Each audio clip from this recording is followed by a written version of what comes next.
YouTubers have been lying through their perfectly filtered teeth. You've seen those videos, a naive expat sipping on a $1 coffee in Hanoi and exclaiming, "Vietnam's the world's cheapest paradise." Live like a king on pennies, they say, flashing their beachside villas and endless bowls of pho. Well, I've got news for you. Sure, a bowl of pho may be cheap, but try buying a home here and you're not a king anymore. You're just a jester working overtime in order to pay the HOA fees. Welcome to the real Vietnam, where the real estate prices aren't just high. They're skyrocketing faster than a SpaceX rocket. For many Vietnamese families, the dream of home ownership is like a tale written by the developer's marketing team. Some estimates put the apartment prices at 30 times the average annual salary.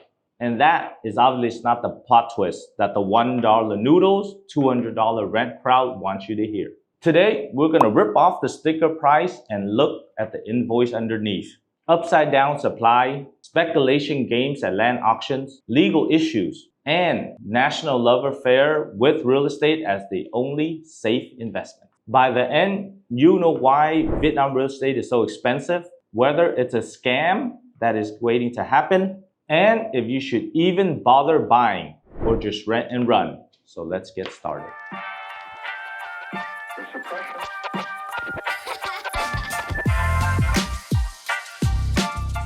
So why is Vietnam real estate so expensive? Reason number one, geography. Vietnam is the size of Germany, but packs in 100 million people. It's a long, skinny S with a massive coastline over 3,000 kilometers, where everyone and their grandma just wants the most beautiful ocean views. Building is tough on a mangrove, floodplain, or a hillside that takes over $1 billion of infrastructure just to reach a decent road. Construction isn't possible everywhere. In Hanoi, Saigon, Da Nang, and other coastal hubs, density drives up prices. Rapid urbanization pushes Ho Chi Minh's 14 million people into Tokyo-like density. This isn't unique to Vietnam. All over the world, demand follows jobs. Here, geography worsens it. Limited flat lands, mass city migration, and poor transit keeps people living in the core. That's pressure point one. My name is Ken Duong, international and business immigration attorney with over 16 years of experience helping individuals and companies relocate all over the world, especially here in Vietnam. And today, I'm here to pull back the curtain on why buying a condo in Ho Chi Minh City is like bidding on the Eiffel Tower. Prices jumped hard in recent years. Imagine this, the average Vietnamese family has to save every dong for 30 years. That means no food, no pho, no café soda, no banh mi, nada. Just to afford a basic apartment. And that's if they don't breathe sometimes. Reason number two, the supply scam. Back in 2019, affordable units less than 25 million per square meter made up 30% of the market. Fast forward to 2025, it dropped down to 15%. And by 2028, it will only be 5%. Supply crunch hits hard. Developers are chasing luxury while ignoring the masses. In Hanoi, thousands of units are being approved. Yet, popular projects still sit at 70 to 89 million per square meter, up 16 to 27% in Q3. Premium towers sit empty, while families cram into shoebox rentals. It's like throwing a party where only caviar is on the menu, and everybody is starving for banh mi. Take Vinhomes Ocean Park in Hanoi. It offers malls and lakes at a price of 50 million per square meter, which prices out most people that are only making 8 million VND per month. Or look at District 7 in Ho Chi Minh City. Foreign friendly with a lot of international schools, but try to buy a modest apartment, easily 4 to 5 billion VND, roughly about $160,000 to $200,000. That is 30 times the average annual salary. No wonder protests are erupting over these ghost towers while slums are swelling. Bottlenecks and gray zones delay delivery, so new supplies come late and costly. Laws modernize, but in real estate, time is money. Bad product mix, and slow approvals already hurt. Add speculation and the circus begins. Reason number 3 for high housing prices. Land laws are a bureaucratic mess in Vietnam. Foreigners can't even own land, but they can own apartments and condos. However, it's only on a 50-year leasehold with a renewal, maybe. Quotas for foreigners are capped at 30% of a project and a total of 250 units. Locals have free hold but face a lot of red tape. The new land law of 2024, effective 2025, shifted to market pricing. This increased 15 to 20% on the price hike due to the cost being passed on to the consumers. Decree 226, passed in 2025, eased the pricing, but the hikes continue to linger. Land auction sees bids soar.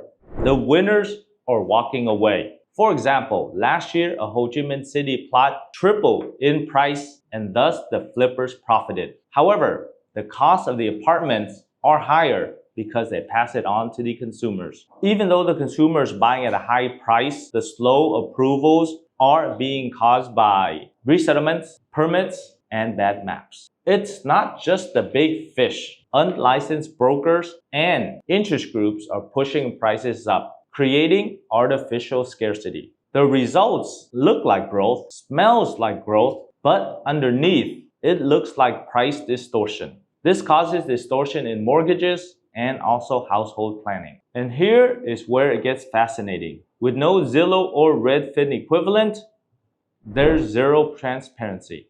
No official valuations means that the seller sets their own price. Speaking of fascinating, here's the only bargain left in Vietnam. 80% of you watching are not subscribed to this channel. It costs nothing, unlike those condos in District 2, and it helps our channel grow. Speaking of costs, condos aren't just expensive because of speculation.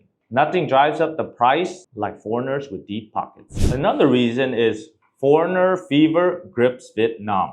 YouTubers and digital nomads come for the cheap living, but their cash raises prices. Speculation runs wild. Investors from China, the CCP members who will often have one or more mistresses in Vietnam, Korea, and the West that buy properties, often sight unseen. In 2024-2025, foreign direct investment hit $18.4 billion, mostly into real estate. Phu Quoc and Da Nang villas increased by 20 to 30% as expats are looking for their yearly escapes. Speculators manipulate too. Groups buy in mass, creating artificial shortages, and then buy and flip for profit. That is especially true for groups from China and Korea that come and buy 3 or 4 units at a time without visiting. In Tu Duc City, foreign buys drove a 25% spike in mid-range units last year. Compared to locals, they are borrowing at a high interest rate of 8 to 10%. But most foreigners are buying in cash with the foreigner's tax included, outbidding them. Results? Gentrification on steroids. Neighborhoods like District 2 are becoming mini Singapores, pricing out natives. And everything costs more now, which increases the total bill. Land clearance, compensation of families, building infrastructure gaps, all adds up to the increase in prices. Sand, steel, and labor costs have increased. Also, the tightened banking regulations due to the bond scares. Higher carrying costs equals higher launch prices. No mystery there. Then throw in currency swings and imported fixtures, and by handover, that budget unit isn't so budget. But you can't blame everything on others. Local mindsets does not allow for sophisticated investments. Families treat apartments like saving accounts with windows. They buy one extra for the kid, and ironically, they price out someone else's kid. Developers are seeing the demand and leading with premiums. Middle market stocks are invested less and later. Now, before you ditch Vietnam forever, let's zoom out and see the bigger picture. Last year, Ho Chi Minh City's apartments averaged $3,230 per square meter. That's compared to Bangkok at $5,000 and Lisbon at $7,000. Thailand, inflation and foreign demand increased prices by 20% in 2025. YouTubers in Thailand are admitting it's no longer the rock bottom. Portugal's golden visa has lured in investors so successfully that have priced out the locals. Prices are 25% above the wages can permit. Mexico, in beach towns like Playa del Carmen, where prices are $4,000 per square meter, with ejido land laws scaring off buyers. Vietnam's rural areas, a steal. If your life does not revolve around District 1 or Tai Ho, your money suddenly grows legs. The outskirts of Da Nang, Quy Nhơn, Hải Phòng, Cần Thơ, where the prices will drop, but the lifestyle does not. Also, there is continuing infrastructure development. Plots in the Mekong Delta region go from 500 to 1,000 per square meter. Perfect for retirees with Vietnamese wives. And the future? It's bright as Hanoi's sunrise. I mean, as long as it's a national holiday, and there's no smog from the pollution, of course. With GDP growth of 6 to 7%, and infrastructure booms with new metros and highways, and also with the easing of the approval of the laws, pricing could stabilize. Legal reforms and social housing targets could cool speculation and grow the middle class. I mean, it won't make penthouses cheaper, but it will restore some sanity. Pro tip, rent, don't buy. Especially if you're not a Vietnamese citizen and don't plan to live here for 10 to 15 years. Here's why renting is better than buying. First, flexibility. You can rent and have a long-term contract, test all the different districts, and then decide on which one is booming. Rent in District 1 for a one-bedroom will go for about $1,000 per month versus you having to put out 100% of your capital. Number 2, cost and leverage. If you're buying a real estate, you are putting out 100% of your capital and you do not have any leverage. However, if you rent and then put the deposit you were planning for your capital, then your money can actually be in a savings account of up to 7 to 8% per year. Comparing the legal comfort. In buying a piece of real estate, you are dealing with the purchase and sale agreement, the pink book or the red book, and many other complicated tax and legal documentation. From a legal comfort standpoint, there's no Zillow or MLS that you can compare your prices. Whereas if you are leasing an apartment, then all you need is review the lease agreements, pay the deposits, review some of the terms and conditions, and that is it. Fourth, yield math. If you are buying and calculating the yield on that property, adding in the taxes, the HOA, the maintenance, and the transfer fees, then you are actually better off putting your money to invest elsewhere and renting instead of buying for yield. And here are some tips if you're deciding to rent. Picking the buildings with high occupancy and good property management. It's better to have a quiet elevator at 7 a.m. than a rooftop pool that you'll probably never use. Verify landlord ownership and rules pertaining to foreigners before you pay your deposit. Also, ask for official receipts. Map your commute with real travel times, not the Google Maps midnight fantasy. Try to book it at 8:15 on a Tuesday. If you do decide to buy later, work with reputable agents, compare all the deals, and avoid buying off-plan hype unless the developer is rock solid and you understand all the delivery risk. We have a real estate due diligence package that will help you go through all of these elements to determine whether you should buy for that project. If you aim to stay long-term and potentially qualify for Vietnamese citizenship through your spouse, then a primary residence may make sense. However, before that, you should probably rent between 12 to 24 months before you make that big decision. And if you can qualify for Vietnamese citizenship, probably through the cent, and of course we can help, then it would make sense for you to buy long-term. Okay, so how do we hold both ideas, expensive and opportunity, in one hand? So look at the brighter side without drinking the Café Soda watered down Kool-Aid. Which brings us to the big question.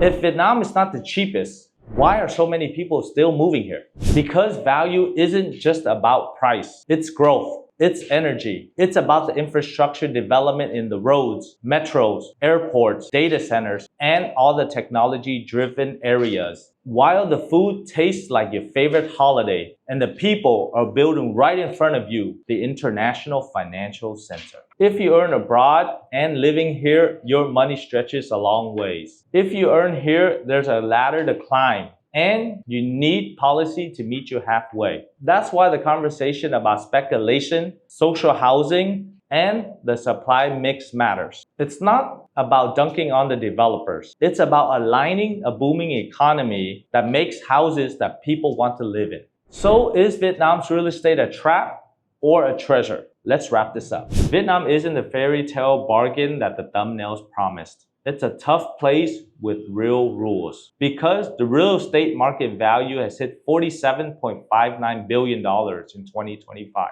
Geography, laws, speculation, and foreigners drive costs. Rent or go rural to thrive. Momentum grows with modern laws and infrastructure development. Respect the terrain to live well. If you're eyeing a move, investment, or that elusive citizenship, our team at Duong Global has got your back on the visas, property due diligence, and the works. Drop your biggest horror story of buying real estate in Vietnam. Overpriced in Hanoi, scammed in Saigon. Let's chat. Rent first, learn fast, and buy only when the numbers love you back. And if anyone tells you Vietnam is the cheapest country to live in, just smile, sip on your café sedan, and ask them to show you the price per square meter and the average local salary on the same slide. One thing's for sure, in a world of YouTube lies, you need the unfiltered truth. So subscribe now. On behalf of Duong Global, my name is Ken Duong. Thank you very much for watching this video, and I'll see you on the next one.